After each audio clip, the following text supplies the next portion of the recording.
Este es el segundo sermón. Son 3 predicaciones que he preparado respecto al tema de este mes, una iglesia que proclama la palabra de Dios. Y la primera parte la dimos hace 2 domingos atrás, diciendo que este capítulo 2, en los versículos del 14 en adelante, literariamente es un sermón, es una predicación. El primer sermón o la primera predicación del apóstol Pedro. Y que como una predicación bien estructurada, tienes varios puntos que se van desarrollando. Habíamos dicho en la predicación anterior que en los primeros versos se siente el tono de esa proclamación, que de alguna manera luego se alude a las sagradas escrituras ancladas en el Antiguo Testamento. ¿Se acuerdan? Predicamos y nos referíamos al profeta Joel y todo aquello que dice que en los postreros días, bueno, todo lo que ya predicamos no lo vamos a decir otra vez. Y de ahí de alguna forma nos vamos moviendo a lo que es medular, lo que es el corazón de esta predicación de Pedro. Así que el tema de la predicación de Pedro, ustedes se dieron cuenta, es Jesucristo. La predicación cristiana, para ser cristiana, tiene que ser cristocéntrica. Cristo es el centro, es el tema, es el eje central de nuestra fe y de nuestra predicación. Por eso es que el mismo apóstol dice, si Cristo no hubiese resucitado, vana sería nuestra fe. ¿Y qué más dice? Y vana sería nuestra predicación. Christian Ducoc, un gran teólogo del siglo XX, en su libro Jesús, hombre libre, en la introducción dice lo siguiente, y cito: Jesús no es un desconocido.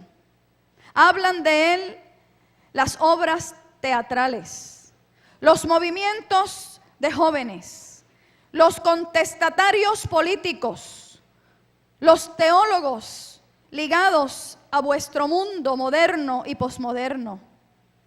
Su nombre no lo ignora la canción.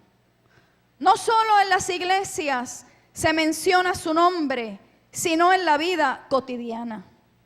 Esta curiosidad por Jesús ha sido origen de muchas obras, algunas sensacionalistas, otras serias y competentes. Jesús intriga, Jesús fascina. La gente quiere conocerlo, pero a veces no saben cómo. Cierro la cita.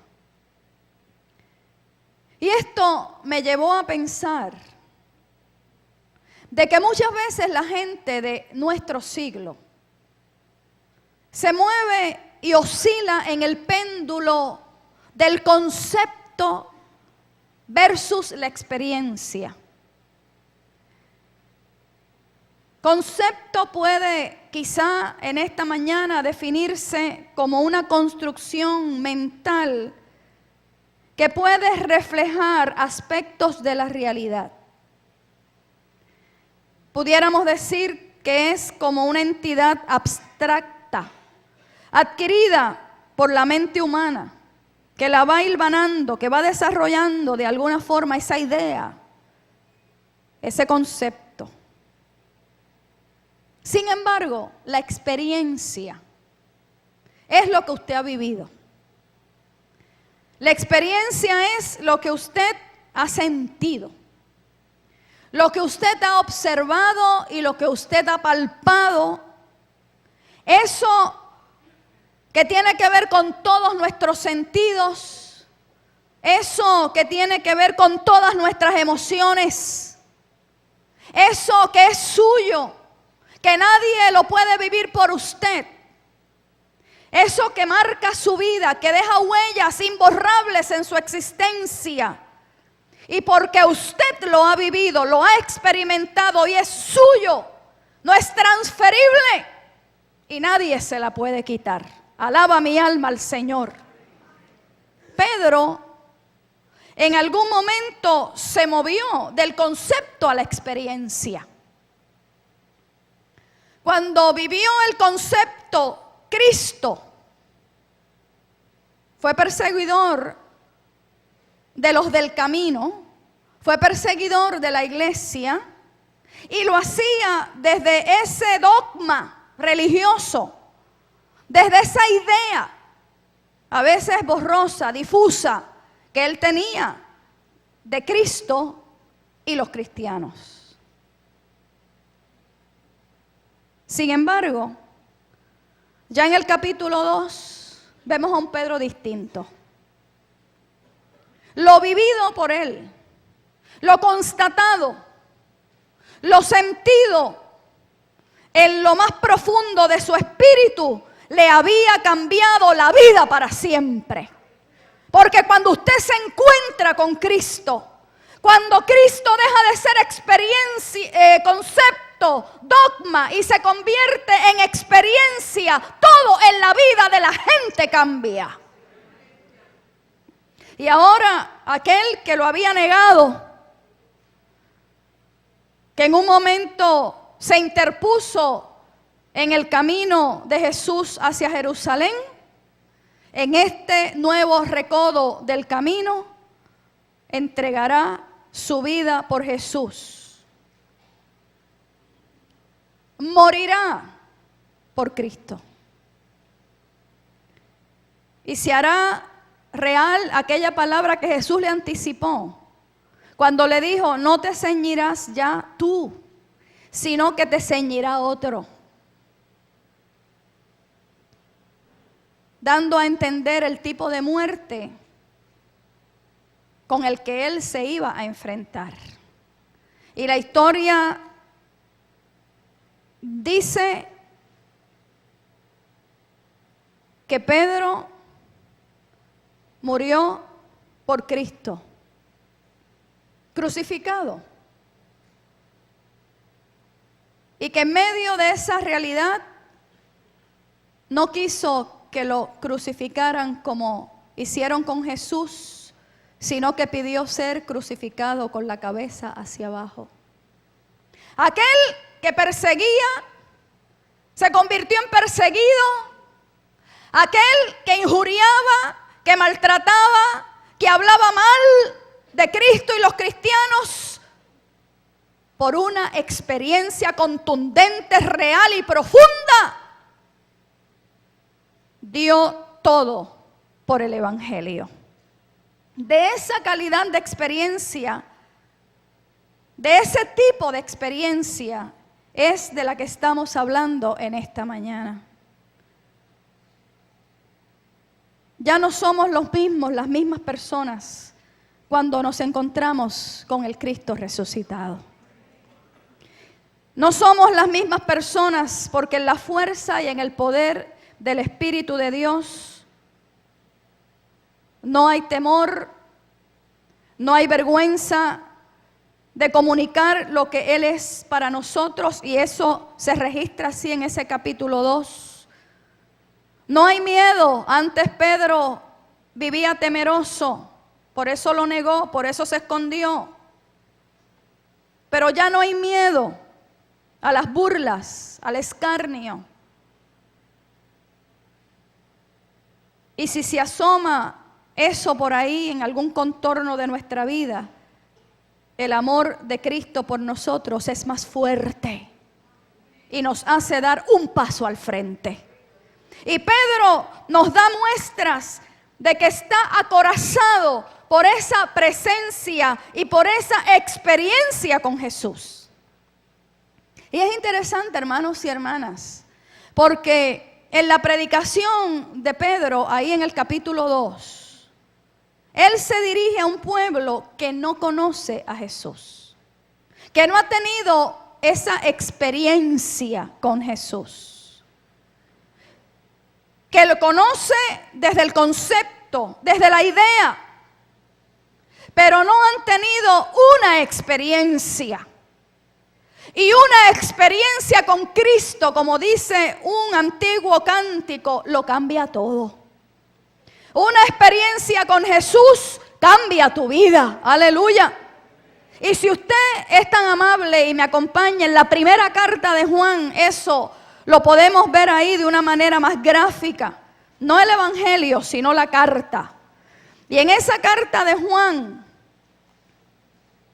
nos dice el apóstol Juan,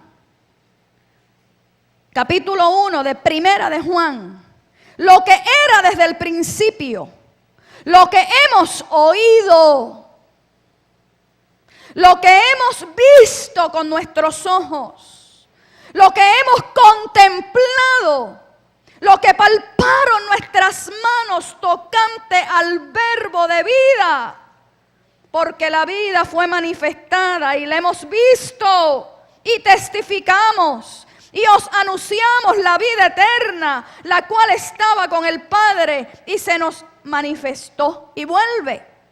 Lo que hemos visto, lo que hemos oído, eso os anunciamos, para que también vosotros tengáis comunión con nosotros, y nuestra comunión verdaderamente es con el Padre y con el Hijo Jesucristo. ¿Cuántos han podido oír, ver, palpar, sentir a ese Cristo resucitado? Por eso usted está aquí en esta mañana. Y en este punto de la predicación de esta mañana, yo quiero, o más que yo querer, me siento inspirada por el Espíritu de Dios para invitar a cada cristiano y cristiana que está aquí reunido y reunida a renovar su encuentro personal con Jesucristo. Y le voy a decir por qué. Porque hoy se habla y se señala el peligro de pretender ser cristianos y cristianas sin Jesús. Usted escuchó bien. Hay un peligro latente de que la gente cristiana pretende ser cristiana sin Jesús. ¿Qué significa eso? Eso es como hablar de padres sin hijos y sin hijas. Eso es como hablar de verano sin playa. Eso es como hablar de barca sin timonel. ¿Qué significa pretender ser cristianos y cristianas sin Jesús? ¿Qué significa esto? Significa que Cristo Jesús no es el centro de nuestra predicación, no es el centro de nuestra proclamación, no es el centro de nuestra vida. Cuando hablamos de que hay cristianos y cristianas sin Jesús, estamos hablando, hermanos y hermanas, que falta lo más importante, que estamos carentes de una identidad, de lo que nos define como gente de Cristo. Y somos de todo y surcamos muchos mares, pero nos falta, o a muchos les falta, lo que es esencial: la identidad cristiana, lo que es ser cristiano y cristiana. ¿Qué significa pretender ser cristiano sin Jesús? Significa que el ejemplo, que el modelaje del amor de Dios, del perdón de Dios, de la compasión que tuvo ese Jesús de Nazaret, de la misericordia que vivió con cada persona, que la entrega radical y total, que el servicio no necesariamente es nuestra ruta a seguir. Eso también significa pretender ser cristianos sin Jesús. Y yo pienso que si la iglesia no vive a Jesús, si la iglesia que somos tú y yo no vivimos desde la experiencia, si la iglesia no lleva a la gente a los pies de Cristo, es una iglesia muerta. Aunque diga que está viva. Y allá el vidente Juan lo dijo: tú dices que estás viva, pero estás muerta. Una iglesia que no predica a Cristo, que no trae a la gente a los pies de Cristo para que en Cristo desde la experiencia sean nuevas criaturas, está muerta aunque diga que vive.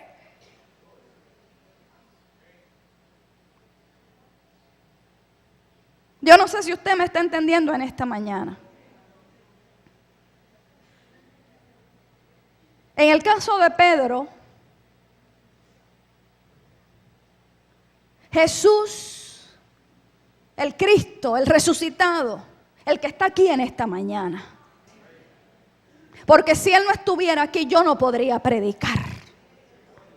Si Él no viviera en mi corazón, yo no podría estar aquí parada. Yo no podría de alguna forma proclamar el evangelio. Yo estaría haciendo otra cosa. Usted estaría en otro lugar. Pero Él está vivo.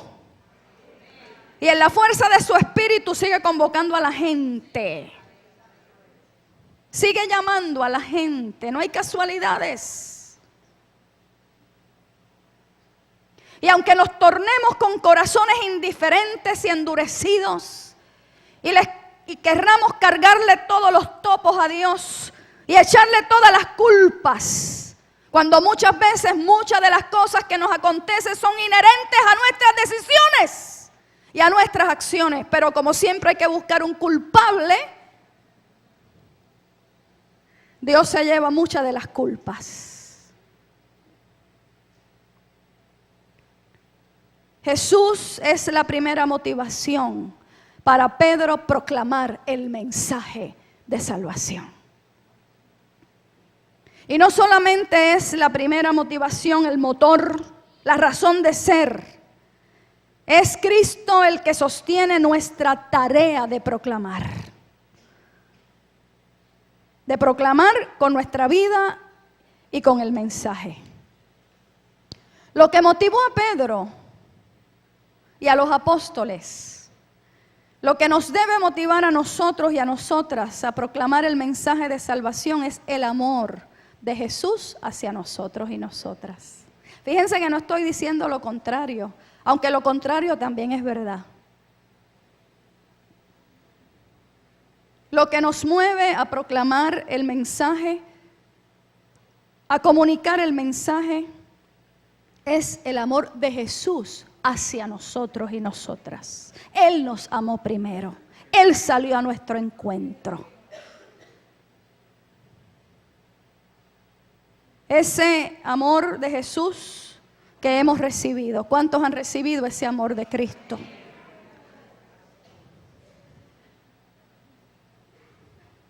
Ese amor de Jesús que nos ha salvado. Ese amor nos mueve a amar a ese Cristo, a ese Jesús cada día más. Y nos tiene que mover para que otros sientan y conozcan esa nueva vida. Cuando alguien le da la espalda a Jesús, nos duele. A mí me duele. Y no estoy hablando de religión. Y no estoy hablando de dogmas. Y no estoy hablando de cómo la iglesia históricamente se ha comportado. Porque en el nombre de Dios también la iglesia ha hecho barbaridades. No estoy hablando de eso. Porque Cristo es más que el dogma. Porque Cristo es mucho más, hermanos y hermanas, que religión. Yo puedo vivir sin religión, pero no puedo vivir sin Cristo. Yo puedo vivir sin dogmas, pero no puedo vivir sin Cristo.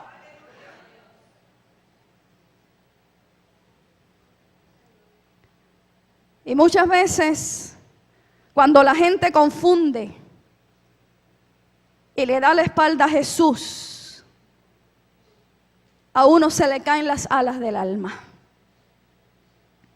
A ese Jesús que ha amado a la gente, no importa quiénes sean y cómo estén, como nadie las puede amar. A ese Jesús que por su forma de tratar a las personas, que por su manera de relacionarse con un Zaqueo, con un ciego de nacimiento, con una madre que lleva a enterrar a su único hijo. Porque cuántas madres puertorriqueñas están enterrando a sus hijos en el día de hoy. ¿Cuántas? Incontables. Y yo hablaba con una de esas madres ayer.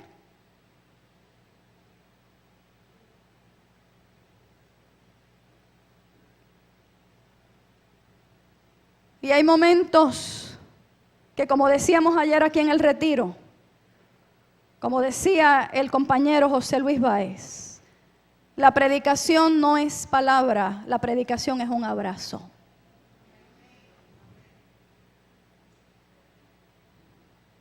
La predicación no es un mensaje desde un púlpito, la predicación es un acompañamiento ahí donde la gente está caída, dolida.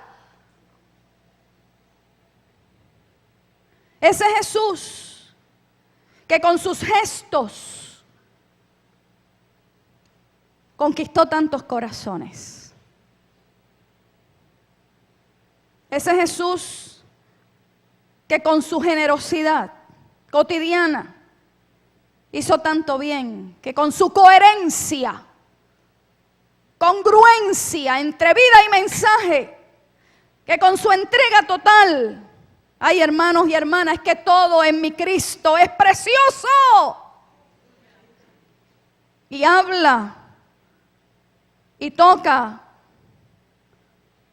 mi vida, tu vida, de tal manera que hay una convicción de que Cristo, Jesús, el resucitado, el Hijo del Dios viviente, es lo que la gente necesita, aunque no lo reconozcan. Y por eso nos duele, porque el que ha vivido el amor de Cristo, el amor redentor, perdonador, misericordioso, salvífico, eterno, sabe que ese que está por ahí necesita, pero no lo reconoce. Bendito y alabado es el Señor por siempre. Toda la vida del cristiano auténtico, de la cristiana auténtica, ama. Toda la vida, ese que se ha encontrado con Jesús, que ama a Cristo, que sirve a Cristo, que trata de ser fiel, nunca deja de ser discípulo de Jesús de Nazaret. Nosotros como hermandad, si usted quiere denominación, pues nos llamamos los discípulos de Cristo. Y cuando usted es un discípulo de Cristo, ya no denominacionalmente, sino discípula y discípula de Jesús, usted sabe, siente que Jesús camina con usted y usted camina con Jesús todos los días de su vida. Que usted habla con Él, que usted siente su presencia porque Él es presencia. ¿Cuántos sienten esa presencia de Cristo Jesús? Y lo siente en cualquier lugar. No hay límites. Usted puede estar en el carro, usted puede estar en la oficina, usted puede estar en la calle, usted puede estar en la playa, usted puede estar en un avión, usted puede estar en un crucero. Usted puede estar en un sitio de alto riesgo, usted puede estar en una sala de operación, usted puede estar en cualquier lugar. Y hay presencia de Cristo Jesús. Y ese Jesús camina con nosotros. Y nuestro corazón palpita con el corazón de Él, o viceversa. Y cuando hacemos labores, tareas, trabajos, Él trabaja con nosotros. Y está a nuestro lado. Y nos da sabiduría. Y nos inspira. Y nos ayuda. Y refresca nuestra mente. Y trae ideas y visiones. Oiga,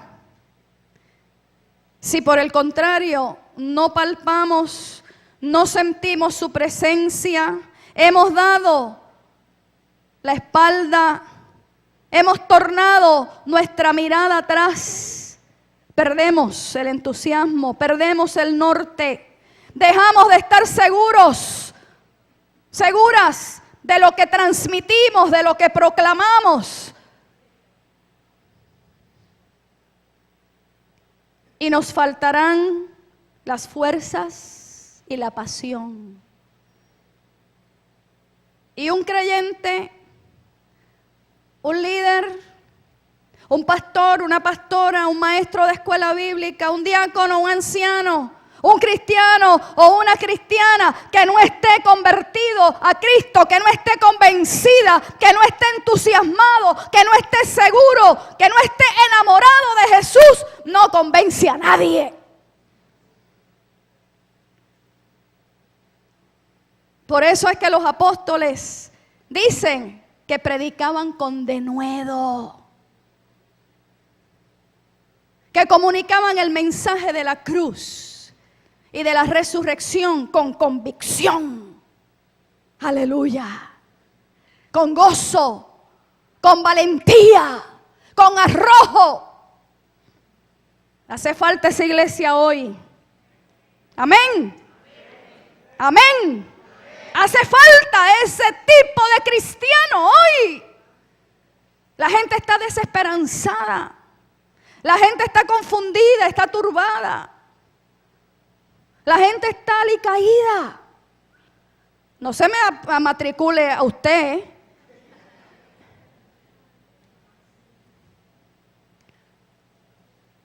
Los que miraron a Él fueron alumbrados.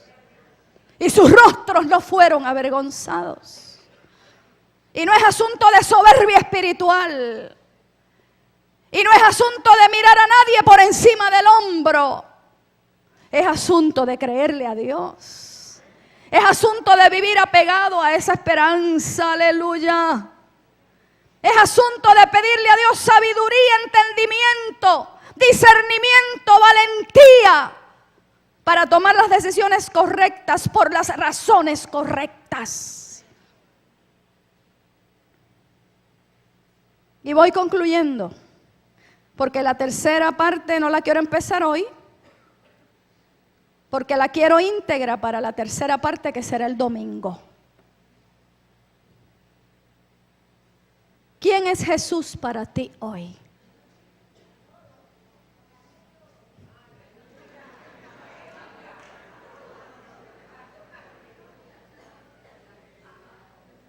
Eso me acuerda un himno de los edenfónicos, ¿no está, Lilian? Cristo es todo para mí. ¿Te acuerdas? Cristo es todo para mí. Eso es lo que dice Priscila, la gran teóloga de esta iglesia.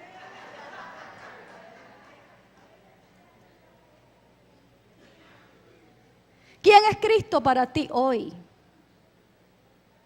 De la respuesta a esta pregunta depende la certeza de tu fe cristiana. ¿Quién es Cristo para ti hoy? ¿Es tu Señor? ¿Es tu Salvador? ¿Es tu modelo a seguir? ¿Es tu amigo inseparable? ¿Es al que te diriges en tiempos de crisis? Y hay muchos tipos de crisis. Hoy se habla de una crisis sin precedentes, económicamente hablando. Hoy se habla de una crisis sin precedente en las altas esferas de las naciones. Hoy se habla de crisis económica. Hoy se habla de crisis moral.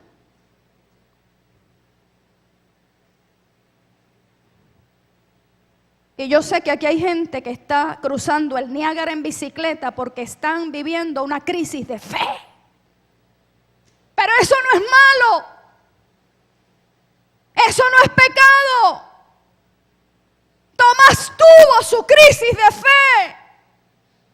Y de pronto estuvo dubitativo con respecto a si estaba frente al resucitado. Y Jesús, con tanto amor, se acercó a Tomás y le dijo: Tomás, acércate, mira mis manos. Acércate, Tomás, mira mi costado, mete tu mano. Dudas, ven, para que creas. Y dice el Evangelio que Tomás cayó de rodillas. No pudo resistir el amor de Jesús. No pudo resistir la forma generosa con la que Jesús lo trató. Porque si hubiese sido uno de nosotros, dice: pero ¿qué te pasa, chico? Tanto tiempo que caminaste, que escuchaste y ahora no crees. Mira, vete a freír papa. No. Ven, Tomás.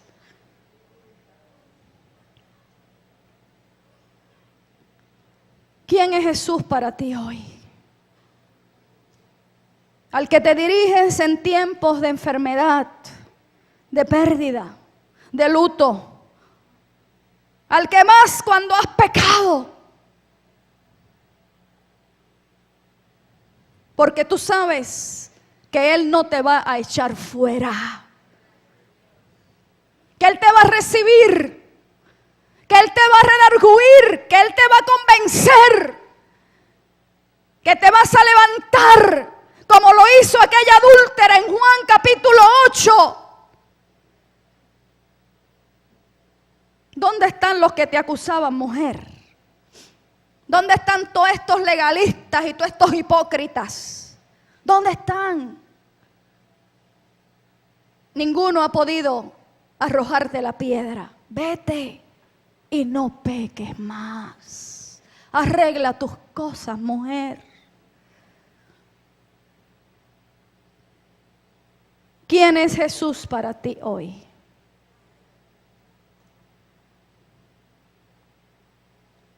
Con quien tienes una relación inquebrantable. Aunque a veces le dejes de hablar. Porque a veces nos enojamos con Jesús, con Cristo. Y nos enchismamos. Y hacemos como los niños pequeños y las niñas.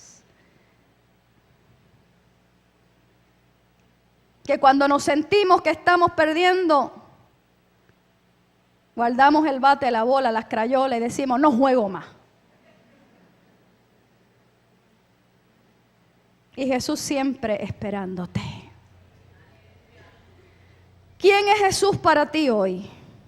No es una respuesta solo de la razón, desde la idea o desde el concepto. Es una respuesta de la vida. Es una respuesta que abarca todo tu ser. Lo que sientes, tus emociones, tus sentimientos, tu relación con Él. Una experiencia lo cambia todo. Y si aquí hay alguna persona que necesita una experiencia con Cristo Jesús, Esta es la mañana. Hoy es el día. Y si aquí hay cristianos y cristianas que han pretendido o pretenden ser cristianos o cristianas sin Jesús, esta es una mañana, hermano y hermana,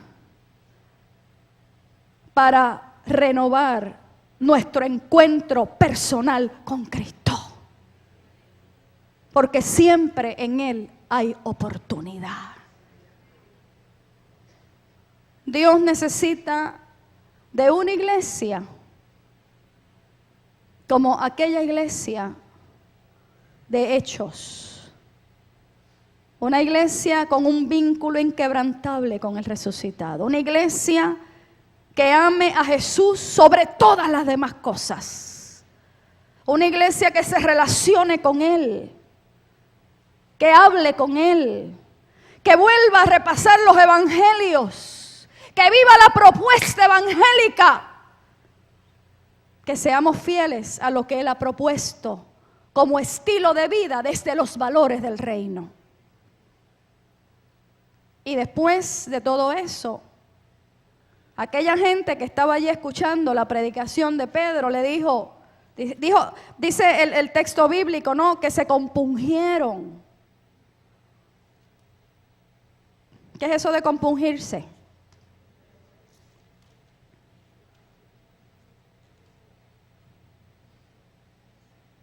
Fueron tocados. Se sintieron interpelados. Algo se les movió por dentro. E hicieron una pregunta. Se compungieron de corazón. Y le dijeron a Pedro: varones hermanos, ¿qué vamos a hacer con todo eso que ustedes nos han dicho? De eso vamos a predicar el domingo. De lo que es compungirse, de lo que es arrepentirse, de lo que es dar ese paso de fe, de lo que es vivir en pos de mi Cristo, precioso Jesús. La mesa está servida. El anfitrión de la mesa es Cristo Jesús, Señor nuestro. Llegaremos a ella y el llamado sigue abierto para responder.